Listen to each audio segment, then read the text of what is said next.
Lembaga Produksi Siaran LPS PRSSNI Jawa Barat menghadirkan siaran Jabar Now.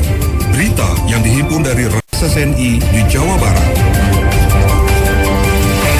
Air keruh itu akibat dari limbah, itu ada 3 wilayah, Babelan, Tarumajaya, dan Pampungu sebagian. Nah, kita berikan kompensasi. Surat pemberitahuan ke Polres itu tidak ada audiensi dan diakui memang nanti. Kebakaran hutan di Gunung Ciremai merebak, petugas kesulitan padamkan api. BPBD apresiasi workshop siaran kebencanaan KPID Jabar. Saya Gilang Pambudi, inilah Jabar Now selengkapnya.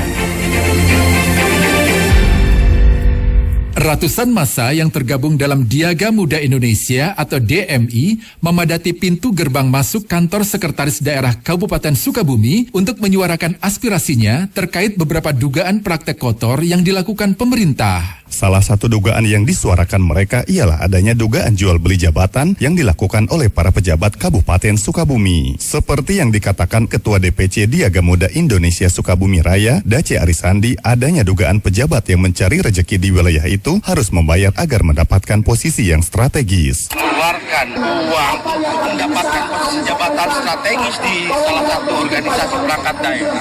Pihak DMI menginginkan adanya audiensi dengan pihak pemerintah, namun hal itu tidak dikabulkan oleh kepolisian karena pihak Diaga dalam surat permohonannya tidak melayangkan permintaan audiensi, melainkan hanya aksi saja. Seperti yang diungkapkan Kesbangpol Kabupaten Sukabumi Tri Romadono. Surat pemberitahuan ke Polres itu tidak ada audiensi dan diakui memang nanti dalam waktu berikutnya ada surat untuk khusus audiensi.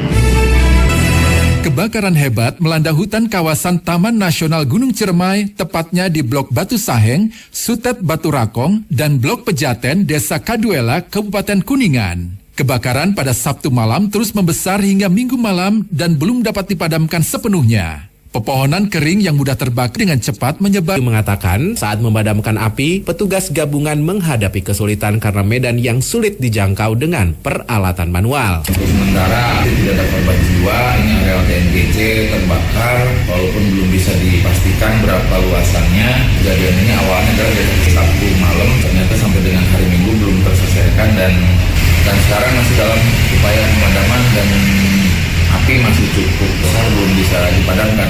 Hingga Senin pagi, 23 Oktober 2023, petugas terus berupaya memadamkan api dan belum mengetahui luas total lahan hutan Gunung Ciremai yang terbakar.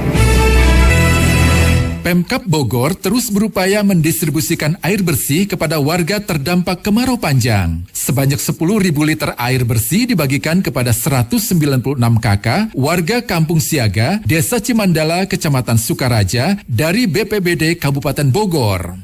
Menurut pengurus RT setempat, kemarau panjang yang berdampak terhadap sumur warga yang mengalami kekeringan, pihaknya bersama pemerintah desa setempat mengusulkan bantuan air bersih kepada Pemkab Bogor sebanyak 10.000 liter atau 2 unit mobil tangki BPBD untuk dibagikan ke beberapa titik yang terdampak kekeringan.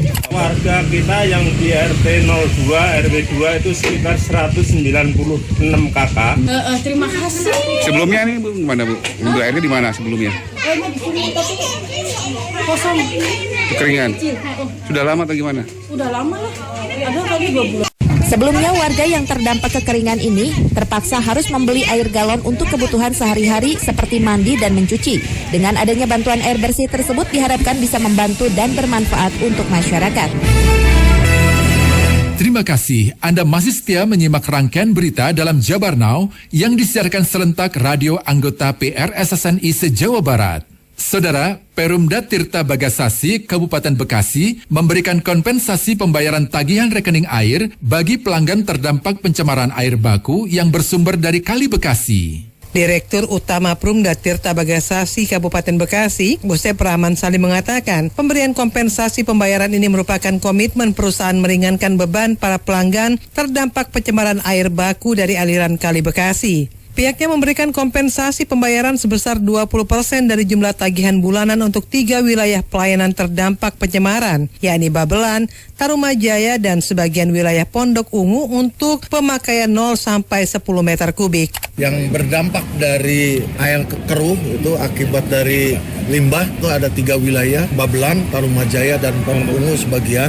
Kita berikan kompensasi 20% dari jumlah pembayaran. Mulai bulan ini dibayarkannya bulan depan.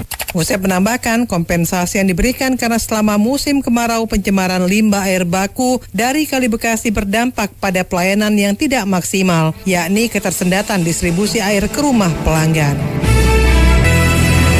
Badan Penanggulangan Bencana Daerah BPBD Provinsi Jawa Barat mengapresiasi upaya Komisi Penyiaran Indonesia Daerah atau KPID Jabar yang menggelar workshop peningkatan bertema peran lembaga penyiaran dalam siaran kebencanaan. Apresiasi disampaikan Pranata Hubungan Masyarakat Ahli Muda pada BPBD Provinsi Jawa Barat Hadi Rahmat Harjasasmita. Hadi usai menjadi narasumber workshop mengingatkan dengan semakin bertambahnya penduduk, potensi bencana alam juga akan semakin menjadi ancaman. Karenanya, ia mengingatkan lembaga penyiaran tak hanya meliput berita terkait bencana, namun justru menyiarkan berita mengenai upaya pengurangan resiko bencana, sehingga dapat meningkatkan kesadaran masyarakat dalam memitigasi dirinya dan lingkungan. Antusiasme peserta sangat baik dan luar biasa karena berita yang mengundang perhatian masyarakat itu bisa dikemas informasi terkait mitigasi bencana ini menjadi konsumsi yang efektif ya ke masyarakat agar secara alam bawah sadar masyarakat ini semakin memahami dan pintar ya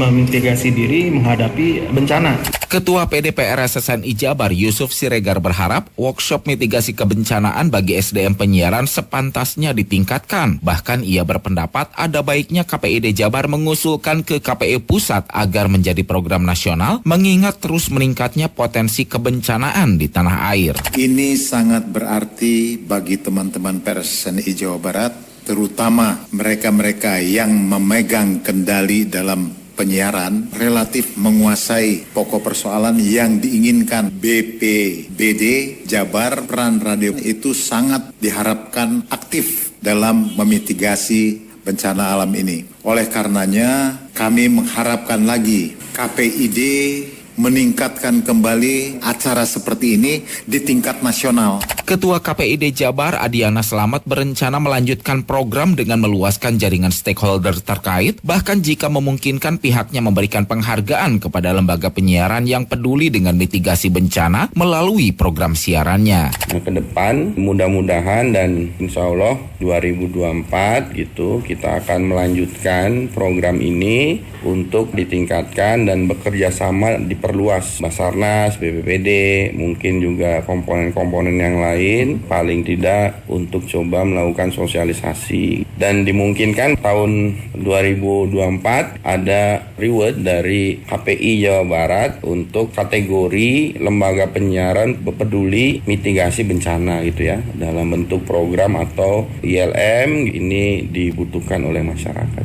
Senada, Rafael Sitomorang, anggota Komisi 1 DPRD Jabar dari PDIP menyampaikan pendapatnya. Menurut Rafael, mitigasi bencana menjadi tanggung jawab bersama. Karenanya, ke depan ia akan perjuangkan di parlemen agar ada keberpihakan anggaran terkait mitigasi bencana yang melibatkan media penyiaran. Lembaga penyiaran ini menjadi guidance lah bagi masyarakat, jadi pengingat mendorong mitigasi bencana, jadi mencegah korban menjadi lebih banyak, menyiapkan masyarakat untuk menghadapi bencana Jadi tidak hanya fokus pada saat terjadi bencana dan itu menjadi berita. Tanggung jawab kita bersama lah, termasuk juga lembaga penyiaran dan juga saya khususnya dari DPRD Provinsi Jawa Barat agar mendorong memang ada sebuah politik anggaran yang baik supaya teman-teman media juga punya ruang, punya kapasitas untuk membuat konten-konten untuk mencegah bencana, untuk mitigasi bencana. Untuk diketahui, workshop digelar di Aula KPID Jabar Rabu 18 Oktober lalu. Diikuti 40 orang lebih utusan lembaga penyiaran radio di Bandung Raya dan puluhan lainnya di wilayah Jawa Barat mengikuti secara daring. Seorang balita di Desa Tenjolaya, Kecamatan Pasir Jambu, Kabupaten Bandung, berhasil diselamatkan setelah masuk ke dalam sumur sedalam 15 meter. Warga Desa Tenjolaya, Kecamatan Pasir Jambu, Kabupaten Bandung, dikagetkan dengan peristiwa terperosoknya seorang anak berusia 3 tahun ke dalam sebuah sumur sedalam 15 meter di dekat rumahnya. Beruntung anak kecil tersebut selamat dan hanya mengalami luka ringan. Komandan Regu Tim Rescue Diskar Kabupaten Bandung, Agung Budiono mengatakan, saat dievakuasi anak tersebut dalam keadaan sadar dan dalam keadaan menangis dan bersyukur bisa ditangani oleh petugas yang melakukan penyelamatan. Menurut Agung, pihaknya terus membujuk supaya tidak menangis dan tidak panik untuk mengurangi resiko kondisi anak tersebut, soalnya di dalam sumur udaranya cukup tipis. Dan alhamdulillah dalam kondisi selamat, mungkin ada luka sedikit, bekas goresan, dan posisi si anak di dalam sumur itu masih bisa berdiri. Dan tidak lama dari itu kita langsung melakukan evakuasi dan alhamdulillah si korban tersebut bisa dievakuasi ke atas dan langsung dilarikan ke puskesmas untuk dicek fisiknya. Terima kasih. Anda telah menyimak siaran berita Jabar Now yang diproduksi oleh Lembaga Produksi Siaran LPS PRSSNI Jawa Barat. 101,5 WFM.